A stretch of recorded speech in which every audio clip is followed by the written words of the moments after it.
In 1978, the whole world watched the World Cup in Argentina. What they didn't see was happening just outside the stadium. People were being tortured, thousands were disappearing, and a brutal dictator was using football to hide it all. This is the darkest World Cup ever played, and almost no one talks about it. 1976. Argentina's military seizes power. They call it the Dirty War. The reality? A killing machine. Anyone who speaks against them, students, journalists, workers, vanishes. They're called the disappeared. The number of dead? Between 15 and 30,000 people. Then, 2 years later, the World Cup comes to Argentina. For the dictator, General Videla, it's a gift. A chance to show the world a clean, modern, happy country. The cameras arrive. The world tunes in.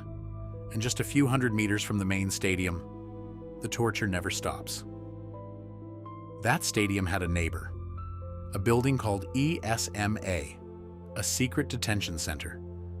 Inside, prisoners were tortured. Many were never seen again. Survivors later said they could hear it, the roar of the crowd, 60,000 fans cheering goals, while they were chained in the dark, listening to a nation celebrate, the same nation that was killing them. Then came the most suspicious game in World Cup history. To reach the final, Argentina needed to beat Peru by 4 goals, not 3. 4. The final score? 6-0. Decades later, a Peruvian senator dropped a bomb. He claimed there was a deal.